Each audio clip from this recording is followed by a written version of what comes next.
जय श्री कृष्णा प्रिय दर्शकों, स्वागत है आपका आपके अपने चैनल भक्ति पथ पर और हमारी इस विशेष श्रृंखला भगवद गीता जीवन का सार में। जैसा कि आप जानते हैं, हम श्रीमद् भगवद गीता की गहराइयों को समझने की एक अद्भुत यात्रा पर हैं। और आज हमारी यह यात्रा अपने 10वें पड़ाव यानी अध्याय 10 पर आ पहुंची है, जिसका नाम है विभूति योग। पिछले अध्याय में हमने गीता के सबसे गोपनीय ज्ञान राजविद्या राजगुह्य योग को छुआ था, जहां श्री कृष्ण ने यह रहस्य खोला था कि वे ही इस सृष्टि का कण-कण हैं, फिर भी सबसे परे हैं। वहां एक सवाल हमारे मन में अधूरा रह गया था, अगर ईश्वर हर जगह है तो हम अपनी इस भागदौड़ भरी जिंदगी में अपने सुख दुख में उन्हें महसूस क्यों नहीं कर पाते? क्या आप भी कभी कभी महसूस करते हैं कि आप सब कुछ कर रहे हैं लेकिन फिर भी एक खालीपन है? मन में हजारों विचार चलते हैं पर शांति कहीं नहीं मिलती। हम ईश्वर को मूर्तियों में, मंदिरों में खोजते हैं, लेकिन जब ऑफिस की टेंशन, रिश्तों की उलझने या भविष्य की चिंता हमें घेर लेती है, तब वो दिव्य शक्ति हमें कहीं नजर क्यों नहीं आती? सफलता की इस अंधी दौड़ में हम इतने खो गए हैं कि खुद से ही हमारा संपर्क टूट गया है।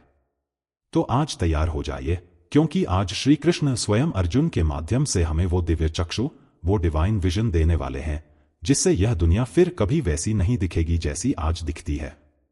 यह वो अध्याय है जो हमें बताएगा कि ईश्वर को खोजने के लिए कहीं दूर जाने की जरूरत नहीं। वो आपके हर काम की उत्कृष्टता में है, प्रकृति की हर अद्भुत रचना में है, और आपके भीतर जो साहस और प्रेम की चिंगारी है, उसमें भी वही है। यह अध्याय आपकी दृष्टि को बदलकर उसे दिव्य दृष्टि बना देगा। ज्ञान का दीपक जब जलता है तो उसकी रोशनी चारों ओर फैलनी चाहिए। इस दिव्य ज्ञान की अनुभूति को अपने हृदय में अंकित करने के लिए इस वीडियो को अभी लाइक कर दीजिए। यह महज एक क्लिक नहीं, बल्कि आपके मन का संकल्प होगा कि हाँ, आज मैं अपने जीवन को एक नई दृष्टि देने के लिए तैयार हूं, और आपके एक शेयर से यह संदेश किसी ऐसे व्यक्ति तक पहुंच सकता है जो निराशा के अंधेरे में उम्मीद की एक किरण खोज रहा हो। इस पुण्य के भागीदार जरूर बने। और अगर आप इस ज्ञान गंगा में हमारे साथ अंत तक डुबकी लगाना चाहते हैं, तो भक्ति पथ परिवार का हिस्सा जरूर बने। चैनल को सब्सक्राइब करके उस घंटी को अभी दबा दीजिए, क्योंकि हर अगला अध्याय एक नया रहस्य खोलेगा, और मैं नहीं चाहता कि आप जीवन बदलने वाले किसी भी क्षण से वंचित रह जाए। तो आइए अपनी सारी चिंताओं, सारे सवालों को एक पल के लिए श्री कृष्ण के चरणों में समर्पित कर दें और एक शिष्य की तरह, एक मित्र की तरह अर्जुन बनकर उनके शब्दों को अपने भीतर उतरने दें। श्री कृष्ण के होठों पर एक दिव्य आभा उभरी। उन्होंने कहा, हे महाबाहु अर्जुन, मेरे परम वचन को एक बार फिर सुनो। तुम मेरे अत्यंत प्रिय हो और तुम्हारी आत्मा इस ज्ञान के लिए प्यासी है, इसीलिए मैं तुम्हारे कल्याण की इच्छा से यह परम रहस्य कह रहा हूं। अर्जुन ने अपनी पलकें उठाईं, उनका रोम रोम एक शब्दहीन प्रश्न बन गया था, जैसे पूछ रहा हो, कौन सा रहस्य प्रभु?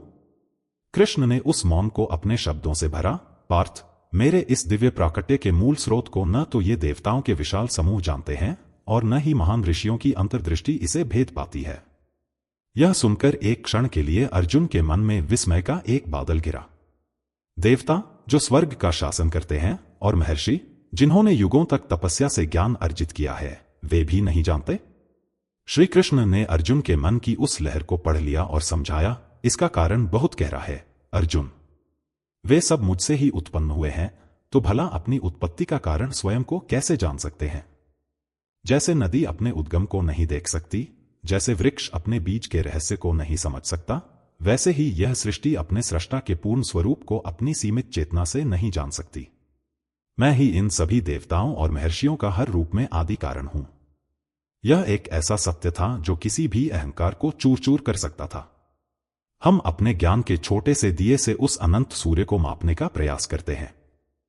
हम अपनी बुद्धि के तराजू पर उसे तौलना चाहते हैं, जो स्वयं बुद्धि का निर्माता है। श्री कृष्ण के ये शब्द अर्जुन को और हम सभी को यह सिखा रहे थे कि सच्चा ज्ञान प्राप्त करने के लिए सबसे पहले यह स्वीकार करना होता है कि हम कितना कम जानते हैं। श्री कृष्ण की वाणी में एक ठहराव आया और उस शांति में ज्ञान और भी गहरा हो गया। उन्होंने अपनी बात को पूर्ण करते हुए कहा, इसीलिए जो मनुष्य मुझको इस तरह, यानी अजन्मा, अनादि और इस संपूर्ण ब्रह्मांड का परम स्वामी तत्व से जान लेता है, वह इस भौतिक जगत के सारे मोह और भ्रम के बंधनों से मुक्त हो जाता है। श्री कृष्ण के अंतिम शब्द अर्जुन के हृदय में एक बीज की तरह रोपे जा चुके थे, उसकी मुक्ति का बीज। वह उस गहराई में उतर रहा था जहां शब्द समाप्त हो जाते हैं और अनुभव आरंभ होता है। उसकी मौन आंखों में तैरते भावों को पढ़ते हुए श्री कृष्ण ने अपनी अमृतवाणी को आगे बढ़ाया, जैसे कोई कुशल चित्रकार कोरे कैनवास पर सृष्टि के रंग भरना शुरू कर रहा हो। पार्थ, अब यह भी जानो कि मनुष्यों के भीतर उठने वाले ये अनगिनत भाव भी मुझसे ही उत्पन्न होते हैं। उनकी आवाज में ब्रह्मांड की प्रतिध्वनि थी। मनुष्य के भीतर जो निश्चय करने की क्षमता है, वह बुद्धि, जो सत्य और असत्य के भेद को समझने वाला ज्ञान है, और मोह से परे रहने वाली स्पष्टता है, यह सब मेरे ही स्वरूप हैं। जब कोई हृदय चोट खाकर भी क्षमा का विस्तार बनता है, जब किसी की वाणी में सत्य का बल होता है, और जब कोई अपनी इंद्रियों पर संयम रखकर मन को शांत कर लेता है, तो समझना कि वहां मेरा ही प्रकाश प्रकट हो रहा है। एक पल के मौन ने इन शब्दों को अर्जुन की चेतना में स्थापित होने दिया। फिर श्री कृष्ण ने उस सिक्के का दूसरा पहलू भी दिखाया। सुख का वह क्षणभंगुर अनुभव और दुख की वह गहरी छाया, दोनों की कूची मेरे ही हाथ में है। किसी भी जीव का इस संसार में होना, यानी उसका जन्म, और फिर उसका मिट जाना, यानी उसका अंत। हृदय में उठता हुआ भय और उसी भय पर विजय पाता हुआ अभय, ये सभी विरोधी लगने वाले भाव भी मुझसे ही जन्म लेते हैं। अर्जुन की दृष्टि स्थिर थी। वह समझ रहा था कि ईश्वर केवल प्रकाश में नहीं, बल्कि छाया में भी उपस्थित है। श्री कृष्ण ने अपनी बात को और विस्तार दिया। अहिंसा का वह संकल्प जो किसी को कष्ट देने से रोकता है, समता का वह दिव्य भाव जो मित्र और शत्रु में भेद नहीं करता, संतोष की वह तृप्ति जो किसी भी परिस्थिति में बनी रहती है, तपस्या की वह अग्नि जो संकल्प को कुंदन बनाती है, और दान देने का वह पुण्य, संसार में किसी को मिलने वाला यश और किसी के हिस्से आने वाला अपयश। प्राणियों के ये जितने भी विविध विविध प्रकार के भाव हैं, वे सब के सब मुझसे ही प्रकट होते हैं। ये सब जो तुम मनुष्यों में अलग अलग देखते हो, ये सब मुझ एक से ही फूटने वाली अनगिनत धाराएं हैं। ज्ञान की वह अविरल धारा अर्जुन के हृदय में उतर रही थी, और श्री कृष्ण ने देखा कि अब यह पात्र इस अमृत को सहेजने के लिए पूरी तरह तैयार है। उनकी वाणी में अब सृष्टि के सृजन का नहीं, बल्कि भक्त के प्रेम का माधुर्य घुल गया। उन्होंने कहा, हे पार्थ, जो बुद्धिमान जन इस परम सत्य को हृदय से जान लेते हैं कि मैं ही संपूर्ण जगत का उद्गम हूं और मुझसे ही सारी प्रवृत्तियां होती हैं, उनका जीवन एक उत्सव बन जाता है। उनकी चेतना मुझमें इस तरह विलीन हो जाती है जैसे नदी अपना अस्तित्व खोकर सागर में मिल जाती है। उनके प्राणों की हर एक धड़कन, हर एक श्वास मेरे लिए ही होती है। एक मौन ठहराव, जैसे हवा भी उन शब्दों को सुन रही हो। वे निरंतर एक दूसरे को मेरे ही स्वरूप का बोध कराते हैं, मेरे ही गुणों और लीलाओं का कथन करते हैं। उनकी हर चर्चा, हर संवाद मुझ पर ही आकर समाप्त होता है, और इसी प्रक्रिया में वे परम संतोष और दिव्य आनंद का अनुभव करते हैं। उनका जीवन फिर कोई संघर्ष नहीं रहता अर्जुन, वह एक प्रेम कथा बन जाता है। श्री कृष्ण की आंखों में करुणा का सागर उमड़ आया। उन्होंने आगे कहा, जो इस प्रकार निरंतर मेरे प्रेम में डूबे रहते हैं और श्रद्धापूर्वक मेरा भजन करते हैं, मैं स्वयं उन्हें वह दिव्य दृष्टि, वह बुद्धियोग प्रदान करता हूं जिससे वे अंततः मुझ तक पहुंच जाते हैं। मैं उनके हृदय में बैठकर उनके प्रति विशेष अनुकंपावश अज्ञान से उत्पन्न हुए अंधकार को ज्ञान के प्रज्वलित दीपक से नष्ट कर देता हूं। ज्ञान के इस महासागर में गोता लगाते हुए अर्जुन का शरीर स्थिर था, पर भीतर एक तूफान शांत हो रहा था। वर्षों से जमी शंकाओं की चट्टानें टूट रही थी। मित्र, सारथी, मार्गदर्शक, आज वह हर रूप के परे उस परम सत्य के रूप में प्रकट हो रहे थे जो हर रूप का स्रोत है। उसने अपनी कांपती हुई पलकों को उठाया, और जब वह बोला तो उसकी आवाज में गांडीव की टंकार नहीं, बल्कि एक भक्त के हृदय की वीणा का स्वर था। हे केशव! उसकी आवाज में एक समर्पण था, एक पूर्ण स्वीकृति। आप ही परम ब्रह्मा हैं, आप ही परम धाम हैं, और आप ही परम पवित्र हैं। आप ही वह सनातन दिव्य पुरुष हैं जो अजन्मा है, जो सर्वव्यापी है। आप ही देवों के भी देव हैं। अर्जुन ने एक गहरी सांस ली, जैसे उस सत्य को अपनी आत्मा में स्थापित कर रहा हो। केवल मैं ही नहीं, देवर्षि नारद, असित, देवल और महर्षि व्यास जैसे सभी महान ऋषि भी आपके इसी अविनाशी स्वरूप का वर्णन करते आए हैं। और आज आप स्वयं मेरे लिए वही सत्य प्रकट कर रहे हैं। उसका स्वर अब और भी दृढ़ हो गया, उसकी आंखों में विश्वास की एक अचल लौ जल रही थी। हे प्रभु, आप जो कुछ भी मुझसे कह रहे हैं, उसे मैं अक्षरशः संपूर्ण रूप से सत्य मानता हूं। इसमें कोई संदेह नहीं, कोई संशय नहीं। हे भगवान, आपके इस दिव्य और वास्तविक स्वरूप को न तो देवता जानते हैं और न ही दानव। कुरुक्षेत्र के उस मैदान में उस एक क्षण के लिए युद्ध का कोई अस्तित्व नहीं था। केवल गुरु था, शिष्य था, और शिष्य का वह संपूर्ण समर्पण था जिसने उसे अनंत से जोड़ दिया था। अर्जुन का समर्पण शब्दों से परे एक मौन स्वीकृति बनकर कुरुक्षेत्र की उस भूमि पर छा गया था। उसकी आंखों में अब युद्ध की चिंता नहीं, बल्कि उस विराट सत्य को और अधिक जानने की एक गहरी, एक पवित्र प्यास थी। उसने अपने जुड़े हुए हाथों को थोड़ा और ऊपर उठाया, जैसे उस अनंत चेतना को अपनी अंजुलि में समेट लेना चाहता हो। उसकी आवाज, जो अब हर संदेह से मुक्त होकर एक प्रार्थना की तरह उठी, शांत वातावरण में गूंज उठी। हे पुरुषोत्तम, हे समस्त प्राणियों के उद्गम, हे भूतेश, हे देवों के भी देव, हे इस अखिल जगत के स्वामी। प्रत्येक संबोधन के साथ अर्जुन की श्रद्धा और गहरी होती जा रही थी। वह स्वीकार कर रहा था कि जिस सत्य को वह जानना चाहता है, उसे बताने वाला भी वही है और उस सत्य का स्वरूप भी वही है। मैं यह जानता हूं, प्रभु, कि आपके यथार्थ स्वरूप को आपसे बेहतर और कोई नहीं जान सकता। आप ही स्वयं अपने आप से जानने वाले एकमात्र ज्ञाता हैं। एक पल का ठहराव आया, जैसे अर्जुन अपने अगले प्रश्न के लिए अपने पूरे अस्तित्व को एकत्रित कर रहा हो। यह प्रश्न अब केवल एक शिष्य का प्रश्न नहीं था, यह पूरी मानवता का, हर उस आत्मा का प्रश्न था जो इस भौतिक संसार में उस दिव्य को महसूस करना चाहती है। हे योगेश्वर, यह तो मैंने मान लिया कि आप ही सब कुछ हैं, पर मेरा यह मन, जो चंचल है, जो इस संसार के रूपों में उलझा रहता है, वह निरंतर आपका चिंतन कैसे करे? मैं किस विधि से, किस प्रकार से आपका ध्यान करूं कि इस युद्ध के कोलाहल में भी, जीवन के हर क्षण में भी मेरी चेतना आपसे जुड़ी रहे? उसका स्वर और भी विनम्र हो गया, एक सच्चे साधक की पीड़ा उसमें झलक रही थी। और हे भगवान, मुझे किन किन रूपों में, किन किन भावों में आपका चिंतन करना चाहिए? आपकी उपस्थिति तो सर्वत्र है, पर मेरी ये आंखें आपको हर जगह देख नहीं पाती। इन्हें कोई आधार चाहिए।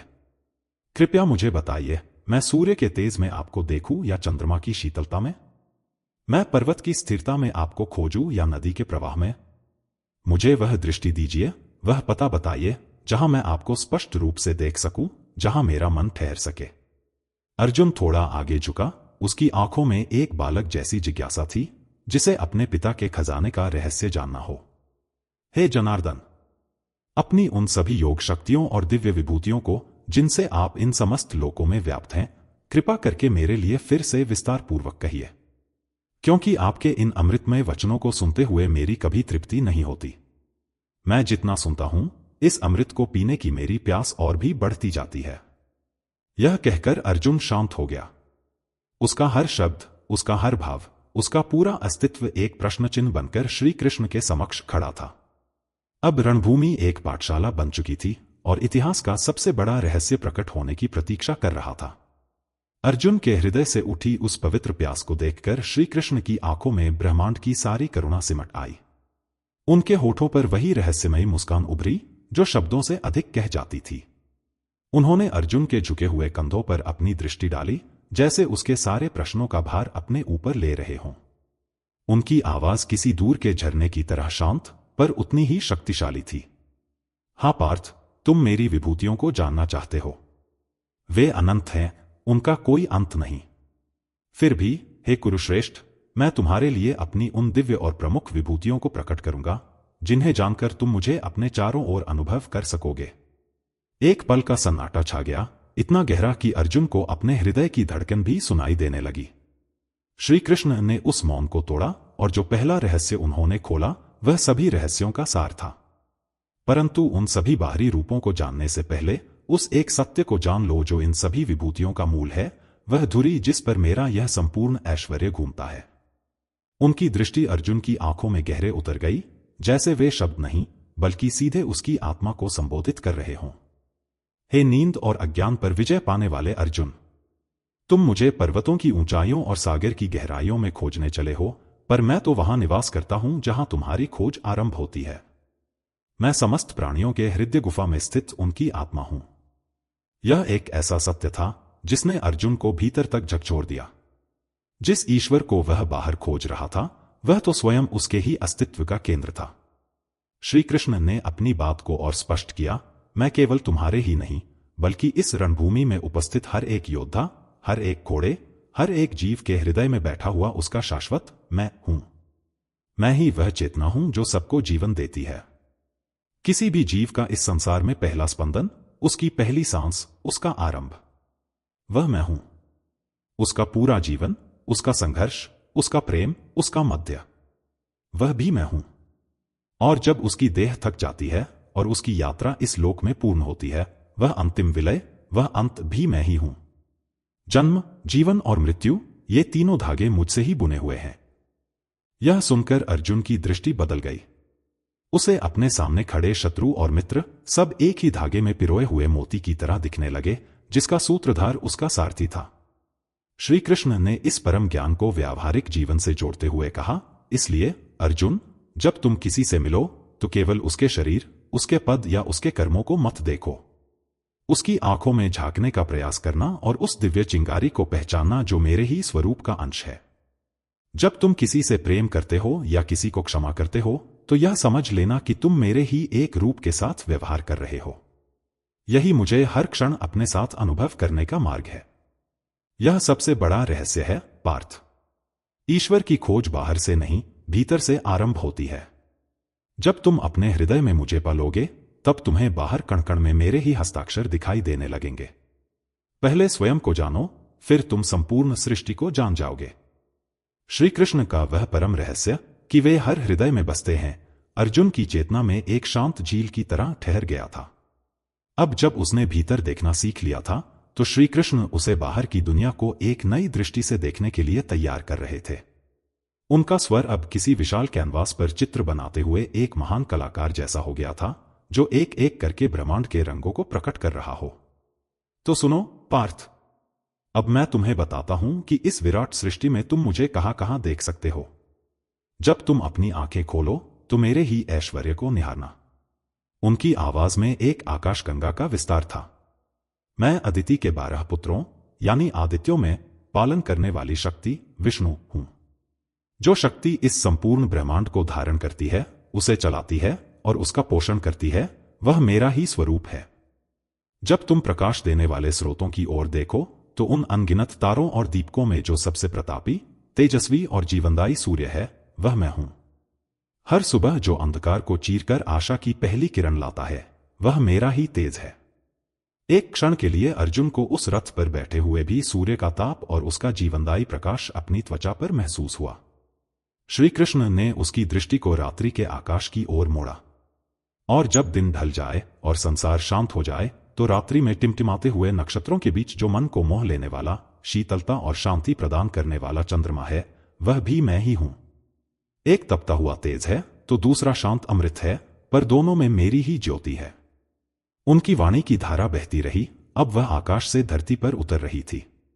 जब तुम अचल और अडिग खड़े हुए विशाल पर्वतों को देखो तो उन सब में जो सबसे ऊंचा और सबसे प्रतिष्ठित सुमेरु पर्वत है, वह मैं हूं। जो स्थिरता, जो धैर्य और जो अटूट संकल्प पहाड़ों में दिखता है, वह मेरी ही दृढ़ता का प्रतीक है। अर्जुन ने मन ही मन उन बर्फीली चोटियों को नमन किया जिन्हें आज उसने एक नए रूप में जाना था। और जब तुम पृथ्वी पर फैले हुए विशाल जलाशयों को निहारो तो उन सब में जो सबसे गहरा, सबसे अथाह और अपनी सीमाओं में रहकर भी सबको समाहित कर लेने वाला समुद्र है, वह मैं हूं। जिसकी गहराइयों का कोई पार नहीं पा सकता, वह मेरा ही स्वरूप है। अगली बार जब तुम सागर की लहरों को देखो तो उनके गर्जन में मेरे ही होने का नाद सुनना। श्री कृष्ण के इन शब्दों ने अर्जुन के लिए प्रकृति के मायने ही बदल दिए थे। सूर्य अब केवल आग का गोला नहीं बल्कि ईश्वर का तेज था। चंद्रमा केवल एक उपग्रह नहीं बल्कि ईश्वर का सुकून था। पर्वत केवल पत्थर नहीं बल्कि ईश्वर की स्थिरता थी, और समुद्र केवल पानी नहीं बल्कि ईश्वर की अनंत गहराई का प्रतीक था। यह तो केवल एक झलक है पार्थ। हर श्रेणी में जो सर्वश्रेष्ठ है, जो सबसे उत्कृष्ट और महिमावान है, वहां मेरी अभिव्यक्ति को स्पष्ट रूप से देखना। तुम जहां भी भव्यता, शक्ति और सौंदर्य की पराकाष्ठा देखो, वहां मुझे ही उपस्थित समझना। प्रकृति के विराट चित्रपट को अपनी दृष्टि में समेटकर अर्जुन अब भी निःशब्द था। श्री कृष्ण ने देखा कि उसका मन अब स्थूल जगत की भव्यता को समझकर सूक्ष्म सत्य को जानने के लिए तैयार है। माधव की वाणी अब और भी गहरी और रहस्यमयी हो गई, जैसे वे ब्रह्मांड के बाहरी शोर से हटकर उसकी आत्मा के संगीत को सुनाने जा रहे हों। पार्थ, तुमने मेरे उस स्वरूप को देखा जो आंखों से दिखता है। अब मेरे उस स्वरूप को जानो जो बुद्धि और हृदय से अनुभव किया जाता है। उनकी आवाज में अब ज्ञान की एक शांत नदी का प्रवाह था। मनुष्य ने सत्य को शब्दों में पिरोने का जो प्रयास किया, जिन्हें वेद कहते हैं, उन पवित्र ज्ञान राशियों में जो सबसे संगीतमय, सबसे गेय और जो सीधे हृदय को छू लेने वाला सामवेद है, वह मैं हूं। जहां ज्ञान केवल पढ़ा नहीं बल्कि गाया जाता है, जहां सत्य बुद्धि के साथ साथ भावों को भी तृप्त करता है, उस दिव्य संगीत में मुझे अनुभव करना। अर्जुन ने कल्पना की कैसे ऋषियों के कंठ से फूटती सामवेद की ऋचाएं वातावरण में घुल जाती होंगी, और उसे लगा जैसे वह संगीत अब भी कहीं गूंज रहा है। श्री कृष्ण ने ज्ञान के उस सूक्ष्म रूप को और भी स्पष्ट किया। समस्त ब्रह्मर्षियों में जिन्होंने अपनी तपस्या से ज्ञान की अग्नि को प्रज्वलित किया, उनमें मैं महर्षि भृगु हूं। और हे धनंजय, मनुष्य की वाणी में जो कुछ भी कहा जाता है, उन सभी शब्दों, अक्षरों और ध्वनियों का जो मूल उद्गम है, जो एक अक्षर में संपूर्ण ब्रह्मांड का बीज समेटे हुए है, वह परम अक्षर, वह कार प्रणव मैं ही हूं। जब कोई का उच्चारण करता है तो वह केवल एक शब्द नहीं बल्कि सृष्टि के आदिनाद को ही दोहराता है। एक पल का मौन उस कार की गूंज को महसूस करने के लिए। और संसार में मनुष्य जो अनेकों प्रकार के यज्ञ करता है, कोई अग्नि में आहुति देता है, कोई धन का दान करता है, कोई कठिन व्रत रखता है, उन सभी यज्ञों और साधनाओं में जो सबसे सरल, सबसे शुद्ध और सबसे श्रेष्ठ जप यज्ञ है, वह मेरा ही स्वरूप है। जहां साधक को किसी बाहरी वस्तु की आवश्यकता नहीं, वह केवल मेरा नाम या मंत्र अपनी चेतना में दोहराता है, उस मौन और निरंतर स्मरण की साधना में मैं स्वयं उपस्थित रहता हूं। वह जप उस भक्त और मेरे बीच का एक गुप्त संवाद बन जाता है। श्री कृष्ण की दृष्टि अब वापस हिमालय की ओर मुड़ी, मानो वे अपनी विभूतियों को वहीं से चुन रहे हों। और स्थिर रहने वाली वस्तुओं में जो ज्ञान और तपस्या का सबसे बड़ा आश्रय है, वह हिमालय पर्वत में हूं। जिसकी अचल शांति में युगों युगों से साधक सत्य को खोजते आए हैं, वह अडिग मौन मेरा ही मौन है। इस ज्ञान को सुनकर अर्जुन को समझ आया कि ईश्वर केवल सृष्टि की रचना करके दूर नहीं बैठ गया है। वह ज्ञान की हर किरण में, हर पवित्र शब्द में और हर सच्ची साधना में सक्रिय रूप से उपस्थित है। ईश्वर से जुड़ने का मार्ग केवल मंदिरों में नहीं, बल्कि ज्ञान की पुस्तकों में, पवित्र मंत्रों के जाप में और हिमालय जैसी एकांत शांति में भी उतना ही प्रत्यक्ष है। ज्ञान और साधना के सूक्ष्म आकाश से श्री कृष्ण की वाणी अब धरती के राजसी वैभव पर उतर आई। उनकी दृष्टि में अर्जुन का वह स्वरूप था जो एक योद्धा था, एक राजकुमार था और जिसे भविष्य में एक साम्राज्य का भार उठाना था। उनकी आवाज में अब एक ऐसी गूंज थी जो सेनाओं का नेतृत्व करने वाले सेनापति की होती है, जो राजाओं को दिशा देने वाले सम्राट की होती है।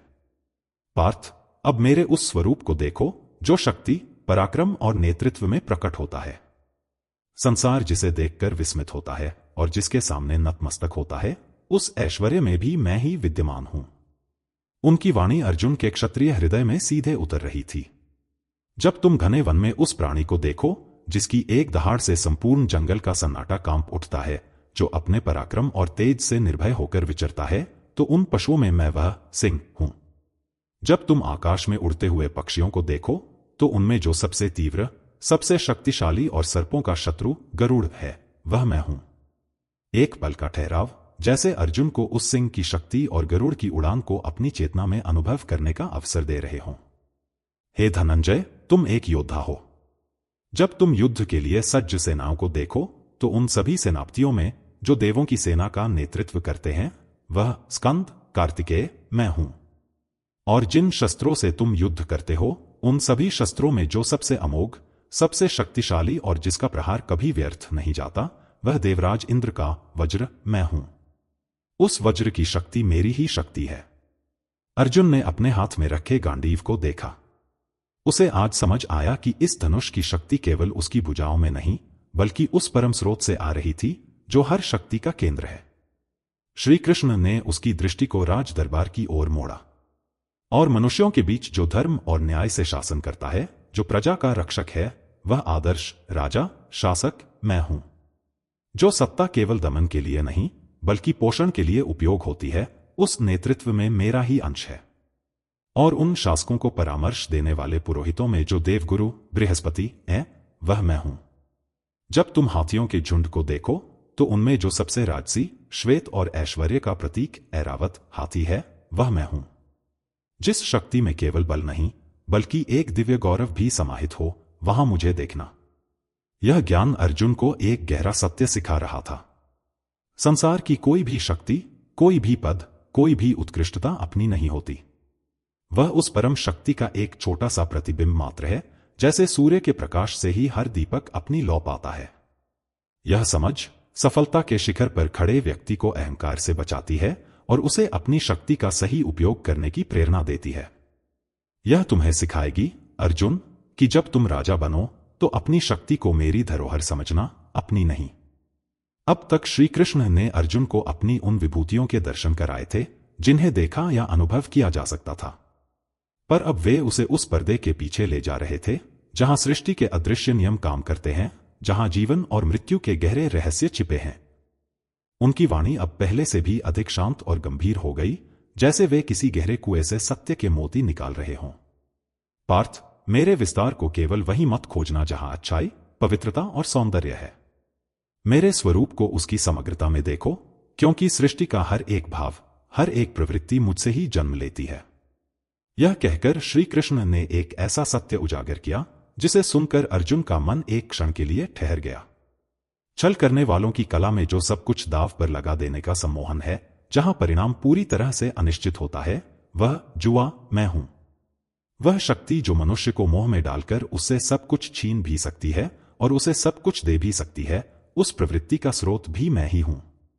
अर्जुन ने इस चुनौतीपूर्ण सत्य को ग्रहण करने का प्रयास किया। ईश्वर केवल पुण्य में नहीं बल्कि उन प्रवृत्तियों में भी है जो मनुष्य को भटकाती हैं। यह समझ उसे किसी से घृणा करने की बजाय उसकी प्रवृत्ति के मूल को समझने की दृष्टि दे रही थी। श्री कृष्ण ने तुरंत ही उस सिक्के का दूसरा पहलू भी दिखाया। और जो तेजस्वी हैं, जो अपने ज्ञान, अपने पराक्रम या अपने चरित्र से चमकते हैं, उनका वह तेज मैं हूं। जीतने वालों के हृदय में जो विजय की अदम्य इच्छा होती है और कुछ नया रचने का जो दृढ़ संकल्प, व्यवसाय होता है, वह ऊर्जा मेरी ही है। और जो सात्विक पुरुष हैं, जिनके मन में शांति, करुणा और पवित्रता है, उनका वह सत्व गुण भी मैं ही हूं। उनकी वाणी अब समय के अनंत विस्तार में प्रवेश कर रही थी। पार्थ, मैं ही वह अक्षय काल हूं जो निरंतर बहता रहता है और जिसका कभी क्षय नहीं होता। मैं वह महासागर हूं जिसमें युग बनते हैं और विलीन हो जाते हैं। तुम्हारा यह जीवन, यह युद्ध, सब मेरे ही प्रवाह में एक छोटी सी लहर के समान है। मैं ही वह धागा हूं जो भूत, वर्तमान और भविष्य को एक साथ पिरोए हुए है। और फिर उन्होंने उस अंतिम सत्य को प्रकट किया जिससे हर प्राणी भयभीत होता है। और जब सब कुछ समाप्त होता हुआ प्रतीत होता है, जब हर रूप अपने मूल में लौटता है, तो सब कुछ हर लेने वाली, सबका सहार करने वाली वह सर्वभक्षक मृत्यु भी मैं ही हूं। जो शक्ति जीवन देती है, वही उसे वापस भी लेती है ताकि सृष्टि का चक्र चलता रहे। जन्म की तरह मृत्यु भी मेरा ही एक स्वरूप है।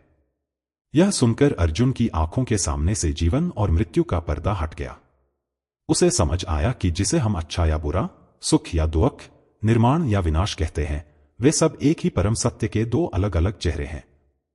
जीवन को उसकी समग्रता में स्वीकार कर लेना ही उस परमेश्वर को पूरी तरह से जान लेना है। अर्जुन उस विराट सत्य के सागर में एक निःशब्द द्वीप की तरह स्थिर बैठा था। सूर्य, चंद्रमा, हिमालय, सिंह, ज्ञान, मृत्यु, सब कुछ उसकी चेतना में एक होकर उस एक स्रोत से जुड़ रहा था जो उसके सामने, उसके मित्र, उसके सारथी के रूप में विराजमान था। उसने अपनी पलकें उठाईं और उसकी आंखों में अब कोई प्रश्न नहीं, केवल असीम विस्मय और कृतज्ञता का भाव था। श्री कृष्ण ने उसकी उस मौन अवस्था को देखा। उनके मुख पर एक ऐसी मुस्कान थी जिसमें अनंत ब्रह्मांडों का सृजन और विलय समाया हुआ था। उनकी वाणी अब किसी एक दिशा से नहीं बल्कि चारों ओर से, स्वयं आकाश से आती हुई प्रतीत हो रही थी। हे परंतप अर्जुन! उनकी आवाज में एक अंतिम, निर्णायक गूंज थी। मेरी इन दिव्य विभूतियों का कोई अंत नहीं है। मैंने तुमसे जो कुछ भी कहा है, वह तो मेरे अनंत ऐश्वर्य के विस्तार की केवल एक संक्षिप्त झलक है, एक सांकेतिक परिचय मात्र है। यदि मैं अपनी प्रत्येक विभूति का वर्णन करने लगूं तो शब्द समाप्त हो जाएंगे, युग बीत जाएंगे, पर मेरा विस्तार समाप्त नहीं होगा। यह सुनकर अर्जुन को लगा जैसे किसी ने उसे एक अनंत महासागर का केवल एक बूंद दिखाया हो। उसे समझ आया कि वह जिसे जानने का प्रयास कर रहा था वह बुद्धि की सीमाओं से कितना परे है। श्री कृष्ण ने अपनी बात को एक ऐसे सूत्र में पिरोया जो इस संपूर्ण अध्याय का सार था, एक ऐसी कुंजी जिससे अब अर्जुन स्वयं हर ताले को खोल सकता था। इसलिए पार्थ, अब अलग अलग रूपों की इस सूची में मत उलझना। बस इस एक परम सत्य को अपने हृदय में स्थापित कर लो। एक क्षण का ठहराव, जैसे पूरा ब्रह्मांड सांस रोके उस अंतिम रहस्य को सुनने की प्रतीक्षा कर रहा हो। इस संसार में तुम जहां कहीं भी ऐश्वर्य, सौंदर्य, कांति या शक्ति से युक्त कोई भी वस्तु, कोई भी प्राणी या कोई भी भाव देखो तो उसे मेरे ही तेज के एक अंश की अभिव्यक्ति समझना। जो भी कुछ भव्य है, जो भी कुछ श्रेष्ठ है, जो भी कुछ अद्भुत है, वह सब मेरे ही असीम तेज की एक छोटी सी चिंगारी से जन्मा है।